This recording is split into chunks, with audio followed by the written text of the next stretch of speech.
கடவுளின் நேரத்திற்காக காத்திரு. எல்லோருக்கும் வணக்கம். இன்று நாம் அனைவரும் சந்திக்கும் ஒரு விஷயத்தை பற்றி பேச விரும்புகிறேன். வாழ்க்கை நியாயமற்றதாக தோன்றும்போது என்ன செய்வது? ஒருவேளை யாரோ உன்னை தவறாக புரிந்து கொண்டு உன்னை பற்றி பொய்யான வதந்திகளை பரப்பினால் அல்லது உன்னை காயப்படுத்தினால் நீ உன் நிரபராதியை நிரூபிக்க விரும்புவாய். உடனே ஏதாவது செய்ய வேண்டும் என்று தோன்றும், இல்லையா? புரிகிறது, இது இயல்பானது. ஆனால் பைபிளில் தாவீதின் கதையை பார்ப்போம். அது நமக்கு வேறு வழியை காட்டுகிறது. கடவுளின் நேரத்திற்காக காத்திருப்பது. 1 சாமுவேல் 26-7 தாவீது ராஜாவான சவுலிடமிருந்து தப்பி ஓடுகிறான். சவுல் தாவீது ஒரு துரோகி என்று நினைத்து அவன் தன் சிம்மாசனத்தை பறிக்க விரும்புவதாக எண்ணுகிறான். ஆனால் அது உண்மையல்ல. தாவீதுக்கு அப்படி எந்த எண்ணமும் இல்லை. ஒரு இரவு தாவீது ரகசியமாக சவுலின் முகாமிற்கு செல்கிறான். கற்பனை செய், சவுல் தூங்குகிறான். அவனைச் சுற்றி வீரர்கள், முற்றிலும் பாதுகாப்பற்றவனாக. தாவீது அங்கே நிற்கிறான். சவுலை முடித்துவிட சரியான வாய்ப்பு கிடைக்கிறது. அவன் நண்பன் அபிஷேக் சொல்கிறான், என்னை விடு, ஒரே அடியில் முடித்து விடுகிறேன். ஆனால் தாவீது வேண்டாம் என்கிறான். சவுலின் தண்ணீர் குடத்தை மட்டும் எடுத்துக்கொண்டு செல்கிறான். விசித்திரமாக இருக்கிறது, இல்லையா? ஏன் அவன் அப்படி செய்யவில்லை?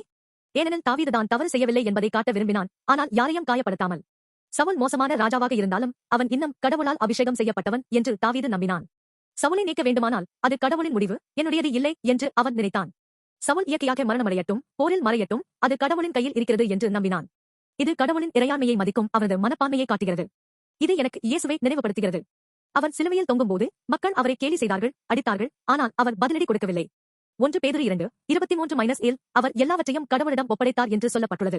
கெத்சமனே தோட்டத்தில் பேதுரு வாளை உருவி சண்டையிட முயன்றபோது இயேசு அதை உரையில் வை என்றார்.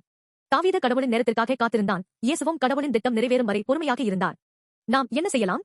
யாராவது நம்மை தவறாக புரிந்து பொய்யால் தாக்கும்போது உடனே பதிலடி கொடுக்க விரும்புகிறோம். ஆனால் நாம் காத்திருந்தால் என்ன? பெரிய திட்டம் இருக்கிறது என்று நம்பினால் என்ன? தாவீதுக்கு தன் நிரபராதியை நிரூபிக்க வாள் தேவையில்லை. கடவுள் அதை பின்னர் செய்தார்.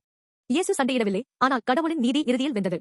அடுத்த முறை உனக்கு அநியாயம் நடந்ததாக உணர்ந்து எல்லாவற்றையும் நீயே சரி செய்ய விரும்பும்போது இதை முயற்சி செய். ஆழமாக மூச்சுவிடு. சரி, நான் காத்திருக்கிறேன். இதற்கு ஒரு காரணம் இருக்கும் என்று சொல். இது எளிதல்ல, ஆனால் இது பலமானது. உன் நிரபராதி, உன் கதை சரியான நேரத்தில் வெளிப்படும். இந்த நம்பிக்கையை ஒன்றாக பற்றிக்கொள்வோம்.